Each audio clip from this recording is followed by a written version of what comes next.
The sun was high over the Texas roadside, washing everything in bright afternoon light. Chuck Norris stood beside his dusty pickup truck, one hand resting calmly on the door, the other holding a small paper bag from the fuel station store. It was an ordinary stop, an ordinary day. The kind of quiet moment most people never think twice about. Then the engines came. 4 motorcycles. Fast. Loud, aggressive. They rolled into the station like a storm, circling once then stopping around him. Customers froze in place.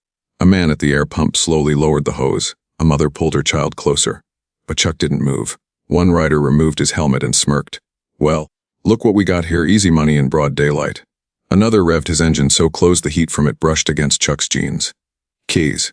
Wallet. Phone," the leader said, stretching his hand out. "Let's not make this difficult, old man." Chuck slowly lifted his eyes. No anger, no fear, just a calm, steady look that didn't match the situation. He set the paper bag on the hood of his truck and took off his sunglasses.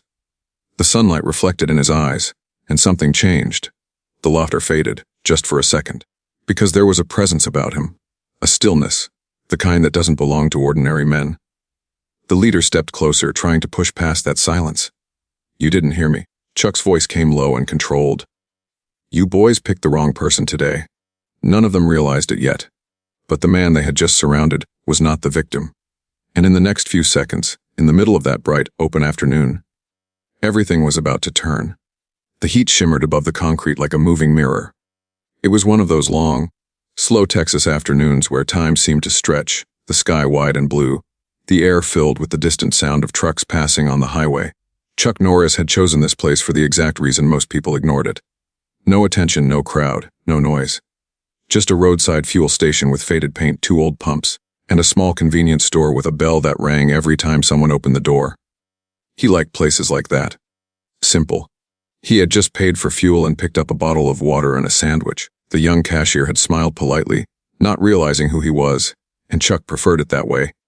Outside, an old mechanic worked under the hood of a sun-bleached car, wiping sweat from his forehead with a red cloth. A delivery driver leaned against his van, scrolling through his phone. A mother helped her little boy put his juice straw into the carton while standing near the ice freezer. Normal life, bright daylight, peaceful. Chuck stepped toward his truck and placed the paper bag on the hood, his movements unhurried, his posture relaxed, the posture of a man completely comfortable in his surroundings. Then the sound came. Not loud at first, just a distant vibration. The mechanic heard it first and looked up. The delivery driver paused his scrolling. The mother turned her head. 4 motorcycles appeared at the far end of the road, riding close together, fast, weaving slightly as they approached. Their engines shattered the calm. They didn't slow down like customers. They stormed in. Gravel scattered under their tires as they circled once around the station like predators marking territory before stopping near Chuck's truck. The sunlight flashed off chrome and dark helmets, leather jackets, heavy boots. The air changed. You could feel it. People stepped back without being told to. The mechanic quietly moved to the side of the car watching. The delivery driver slipped his phone into his pocket and looked toward the store entrance, calculating the distance. The mother instinctively pulled her child behind her. But Chuck didn't move. Not a step. Not even when the first motorcycle rolled so close its shadow covered his boots. From the reflection in the truck window, he watched them. Calm, silent, observing. The leader removed his helmet and shook out his hair, laughing as if the entire moment belonged to him. He looked around, making sure everyone was watching. Power wasn't enough for men like him. They needed an audience. "Well," he said loudly, clapping his gloves together. "Looks like we found ourselves a donation point." The other 3 laughed. One of them kicked his stand down and walked toward Chuck's truck, running his hand across the side like he was already choosing what to take. "Nice vehicle," he muttered. "Won't be yours much longer." Chuck picked up his water bottle and took a slow sip. No reaction. No tension in his shoulders. Just stillness. The kind of stillness that doesn't come from weakness but from complete control. The mechanic narrowed his eyes. He had seen that kind of calm before. Years ago. In men who didn't need to prove anything. The leader stepped closer now, boots crunching against the gravel, stopping just a few feet from Chuck.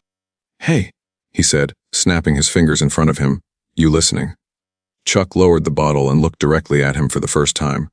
And for a brief second, just a brief second, the leader's smirk twitched. Because there was something in that gaze. Not fear, not defiance, something heavier, like standing in front of a wall you didn't realize was there. But ego is loud, and loud things don't think. "Case." The leader demanded, extending his hand. Wallet, phone. Let's go. Don't waste our time. The other riders spread out, blocking every direction. The customers inside the store pressed against the glass, watching. Phones slowly came out. No one spoke. Chuck placed the bottle back on the hood, carefully, precisely. Then he adjusted the sleeve of his denim shirt, as if the afternoon had all the time in the world. The mechanic whispered under his breath. Those boys have no idea. The wind moved lightly across the open road. The station bell rang as someone inside pushed the door shut to lock it. And in the middle of all that bright daylight, surrounded by engines, weapons, and arrogance, Chuck Norris finally spoke. Calm, low, unshaken. You should leave. That was it. No threat, no raised voice, just a sentence. And somehow, it made the air heavier. Before we move to what happens next, type calm in the comments if you believe silence is the real power. And tell me, are you watching in the daytime or at night? For a moment, no one moved. The sunlight poured across the concrete, the engines idling, the smell of fuel hanging in the air. And right in the center of it all stood Chuck Norris, calm and unshaken. Then the laughter came back. Louder this time. Mocking. The leader leaned forward, shaking his head as if he had just heard the funniest joke of his life. You hear that? He said to the others. Grandpa thinks he's giving orders. One of the riders walked behind Chuck, trying to create pressure, trying to break that stillness. Leave, he sneered. You don't tell us when to leave. Another moved toward the truck again and grabbed the door handle. That's when Chuck's hand gently came down on it. Not fast, not aggressive, just placed there. But the man pulling the handle suddenly couldn't move it. He frowned and pulled harder. It didn't budge. Chuck hadn't even looked at him. Step away from the vehicle, Chuck said quietly. The rider yanked his hand back like he had touched something hot. Now the leader's smile faded. He wasn't laughing anymore. He stepped closer, invading Chuck's space, trying to force dominance. You think you're tough, he said, his voice lower now. You think we won't drop you right here in front of everybody? From the corner of the lot, the mechanic wiped his hands slowly on the red cloth, his eyes locked on Chuck. The delivery driver had stopped pretending to be casual. Even the wind felt like it had paused. One of the thieves reached into his pocket and pulled out a heavy metal chain, letting it dangle so it clinked in the daylight. Another lifted his shirt slightly, just enough to show the handle of a knife tucked into his belt. Fear moved through the station like a ripple. A woman inside the store covered her mouth. Someone whispered, "Call the police," but Chuck Norris didn't change. Not his posture, not his breathing, not his eyes. He simply looked at the leader and said, "You're not thinking clearly." The words were calm, too calm. The leader's pride snapped. "Hit him," he barked. The man with the chain swung first, fast. A sharp metallic whistle cutting through the air in the bright afternoon sun. And that's when everything changed. Chuck moved. Not with anger, not with panic. With precision. His hand came up, the chain stopped mid-swing as if time had been cut in half. The attacker's arm twisted before he even understood what had happened. The chain dropped to the ground with a loud clang that echoed across the silent lot. Gasps came from every direction. The second rider rushed in, trying to tackle Chuck from the side. One shift of weight, one controlled step. The man lost balance and hit the concrete flat on his back, the sound sharp and final. The third thief ran for his motorcycle, trying to start it, trying to turn chaos into escape. Chuck's boot struck the stand with a single, precise kick. The bike tilted, then crashed sideways into the gravel. Dust jumped into the sunlight. Phones were fully out now. Recording, no one could believe what they were seeing. It wasn't a wild fight. There were no wasted movements, no anger. Every motion was small, efficient, final. The leader stepped back. For the first time since arriving, he stepped back. His confidence cracked. His eyes moved from his fallen crew back to the man standing in front of him. Still calm, still breathing evenly, still exactly where he had been when this started. "Yo," the leader muttered, reaching behind him with shaking hands. The mechanic's voice came under his breath, filled with something close to awe. "I knew it." The chain lay on the ground. The knife was still in its owner's belt, untouched, because he was too afraid to pull it. And in the middle of that blazing afternoon light, with 3 attackers already down and an entire gas station watching in stunned silence, the leader realized something that hit harder than any punch. They hadn't surrounded a victim. They had walked straight into a storm that never needed to raise its voice. Chuck took one slow step forward. Not threatening, not fast, just enough. And the leader, the loudest man minutes ago, instinctively stepped back again. The gravel shifted under the leader's boots as he stepped back. That single movement, small, almost invisible, changed everything. Just minutes ago he had been the loudest man in the lot, revving his engine, shouting orders, feeding off the fear of strangers. Now the sound of those same engines felt distant, weak. The bright afternoon sun exposed every detail, the sweat forming at the edge of his hairline, the trembling in his hand, the way his eyes kept moving from Chuck to his fallen crew and back again. 3 of them were on the ground, not unconscious, not broken, just unable to continue. One groaned, trying to sit up but stopping halfway, still confused about how he got there. Another crawled backward, dragging himself through the dust toward the edge of the station. The third stayed near the fallen motorcycle, staring at Chuck like he was looking at something that didn't make sense. The chain lay in the middle of the concrete, shining in the sunlight. No one dared to pick it up. The leader swallowed and forced a laugh, but it came out hollow. "You think this is over?" he said, though his voice no longer carried the same power. Chuck didn't answer. He didn't need to.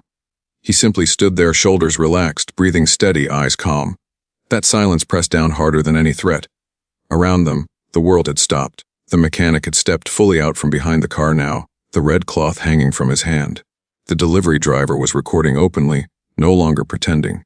Inside the store, customers were lined up against the glass, watching like witnesses to something they would talk about for the rest of their lives. Even the wind seemed to wait. The leader's pride made one last attempt to survive. With a quick, desperate motion, he reached behind his back and pulled out a compact weapon. Gasps exploded across the lot. The mother inside the store pulled her child down below the window. The mechanic took a step forward instinctively, but Chuck Norris didn't rush, didn't flinch. He began walking toward the leader, slowly, each step deliberate. The sunlight fell behind him, casting a long shadow that stretched across the concrete toward the trembling thief. "Don't come closer," the leader shouted, raising the weapon, but the shake in his arm made it clear he had already lost control of the moment. Chuck stopped just a few feet away, close enough to see the fear in the man's eyes, close enough for his voice to be heard without being raised. "Son," he said, calm and steady, "this isn't who you want to be?" The words didn't sound like a threat. They sounded like truth. The leader's hand tightened. For a second it looked like he might actually pull the trigger. Then Chuck moved. Not fast enough for the eye to follow, just fast enough for the weapon to be gently redirected away. A twist of the wrist. A shift in balance. The weapon dropped to the ground. The sound it made against the concrete echoed louder than the engines had. The leader froze. His hands were empty, his strength gone, his breath uneven. Chuck stepped back again, giving him space, the same space he had been denied minutes earlier. Not humiliation, control. Sirens rose in the distance, faint at first, then growing louder. Red and blue reflections appeared in the chrome of the fallen motorcycle. The spell broke. Reality rushed back in. 2 police cars turned into the station fast, tires crunching against the gravel. Officers stepped out quickly, then slowed. Because of what they saw. 4 armed thieves on the ground, a crowd of silent witnesses, and in the center of it all, Chuck Norris.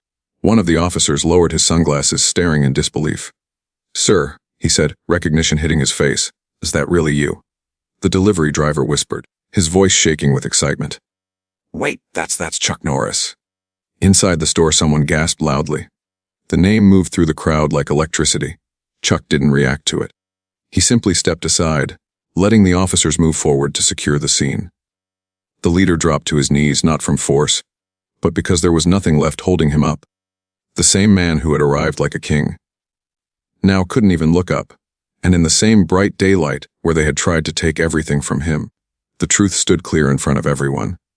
This had never been a fight, it had been a lesson, and every single person there had just witnessed it. The sirens faded, but the silence they left behind was even louder. 2 officers moved quickly to secure the scene, helping the fallen thieves to the side and kicking the dropped weapons safely away. The flashing red and blue lights reflected off the chrome of the motorcycles, cutting through the bright Texas afternoon. But the attention of everyone there wasn't on the police. It was on Chuck. The younger officer stepped forward first, removing his sunglasses completely now, his expression shifting from professional focus to disbelief. "Mr. Norris," he said, almost like he wasn't sure if he should say the name out loud. Chuck gave a small, respectful nod. No pride, no performance, just acknowledgement. And that was the moment the entire atmosphere changed. The delivery driver lowered his phone slowly, his mouth still open. The mechanic let out a quiet breath and shook his head with a faint smile. "I knew it," he muttered. "I knew I'd seen that walk before." Inside the store, the customers began speaking all at once, shocked whispers turning into excited voices. "That's really him, Chuck Norris. Nowhere. They tried to rob him. The leader of the thieves, still on his knees, looked up with pale eyes, finally understanding. Not just who he had confronted, but how badly he had misjudged the situation. The officer turned to him. "You picked the wrong man on the wrong day," he said firmly as he placed him in handcuffs.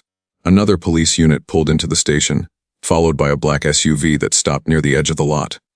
A tall man in a suit stepped out, scanning the scene quickly before walking straight toward Chuck. "Sir," he said, extending his hand.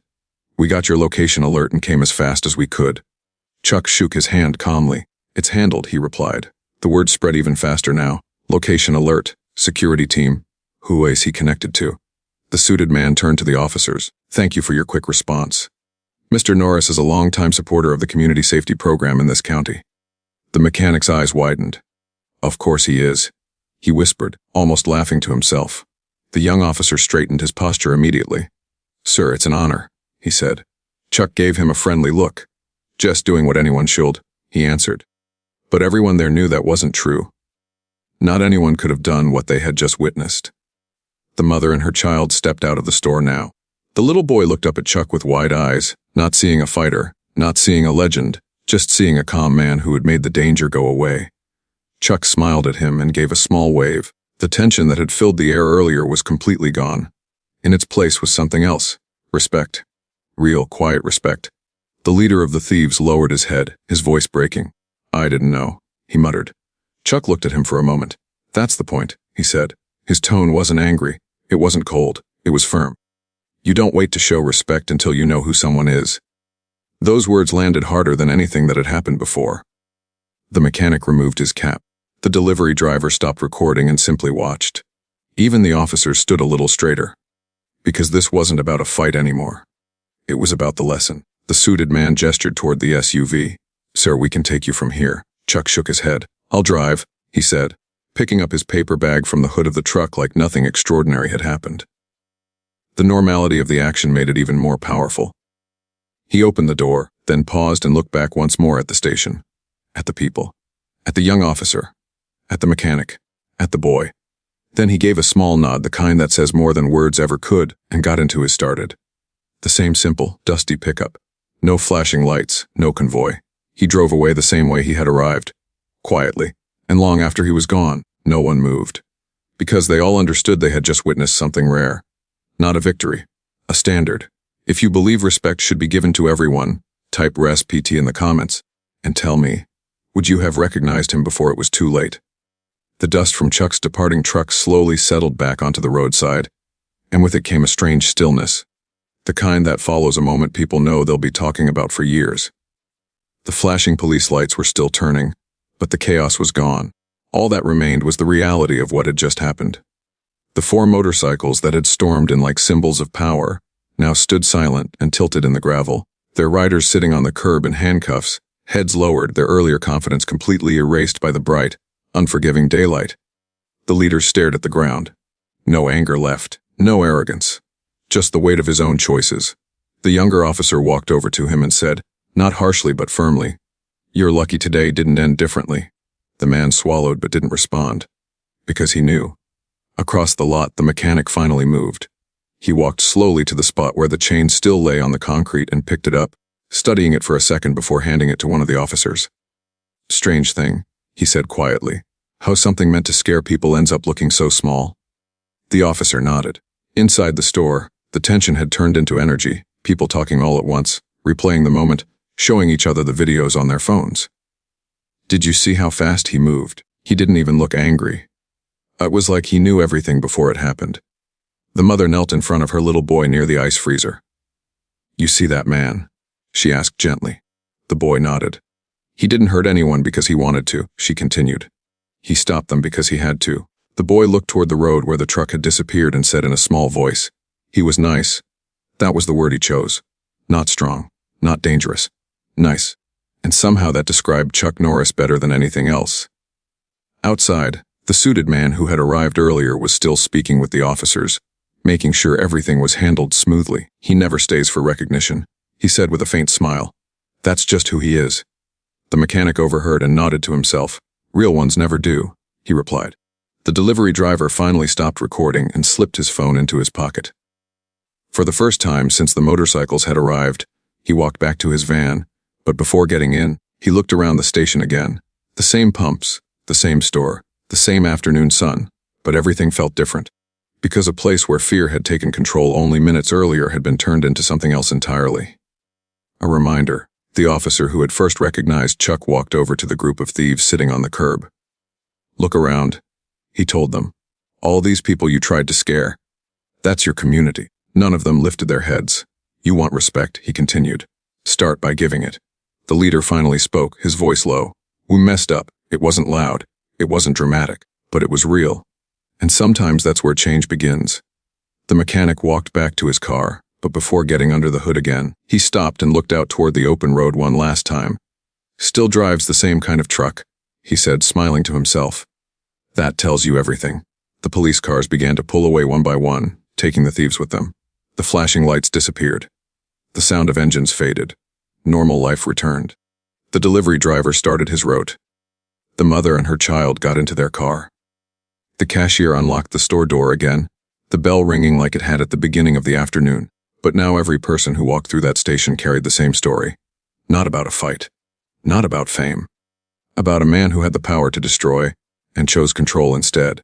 And somewhere far down the highway, under that same wide Texas sky, Chuck Norris drove on as if nothing had happened, one hand on the wheel, the other resting near the paper bag with his untouched sandwich. Because for him, it really hadn't been anything extraordinary. Just another moment to do the right thing. By late afternoon, the roadside station looked exactly the way it had before. The same sun hung over the open Texas sky. The same pumps stood in place. The same bell on the store door rang every time someone walked in. But for the people who had been there, nothing was the same. Because they hadn't just seen a confrontation, they had witnessed a standard. The mechanic worked under the hood again, but every now and then he paused, his mind replaying the moment when Chuck had taken off his sunglasses, that instant when the entire situation had shifted without a single raised voice. The delivery driver stopped at his next location and showed the video to another worker. "Look at this," he said, still sounding amazed. He could have destroyed them. But he didn't. Inside the car on the highway, the young boy who had been at the station kept looking out the window. "Mum," he finally asked, "why didn't he stay so everyone could say thank you?" His mother smiled softly. "Because real heroes don't wait for applause," she replied. And that was the truth of it. Real strength doesn't need an audience. It doesn't arrive to prove something. It doesn't shout to be seen. It shows up quietly. And it leaves the same way. Miles away, Chuck drove through the long stretch of open road, the golden daylight reflecting off the windshield. No convoy, no headlines, no celebration. Just the steady hum of the engine and the endless horizon ahead. For him, the moment at the station was already behind him. Because that's what true discipline looks like. You don't carry the fight with you. You carry the lesson. Back at the station, the story had already started to spread. Customers who arrived later heard it from the cashier. The cashier heard it from the mechanic. The mechanic had seen it with his own eyes, and every version ended the same way. It wasn't the way he fought. It was the way he stayed calm. It was the way he forgave them. Respect. That was the word that stayed in the air long after the police cars had gone. Respect for the man who never asked for it. Respect for the power that never needed to be loud. Respect for the control that stopped violence without becoming it. Because in a world where people try to look strong by humiliating others, the strongest man there had been the quietest one. The leader of the thieves sat in the back of the patrol car earlier that day, staring through the metal screen, replaying everything in his head. Not the fall, not the defeat, but the moment Chuck had spoken to him like he was still worth something. You don't wait to show respect until you know who someone is. That sentence would stay with him longer than the handcuffs ever could. And maybe, just maybe, that was the real victory. Not winning the fight, changing the direction of a life. The sun began to lower, turning the sky into shades of gold and orange. Another normal evening for everyone else. But for those who had been there, every time they heard a motorcycle in the distance, every time they saw a dusty pickup truck pull into a station, they would remember the day when arrogance met calm, and calm won. Not with noise, not with anger, with presence, with discipline, with character, because true power isn't in the hands, it's in the heart that controls them. And true respect isn't demanded, it's earned, in moments when no one expects it. Type respect in the comments if you believe humility is the real strength. And tell me, if you were there, would you have stayed calm or panicked?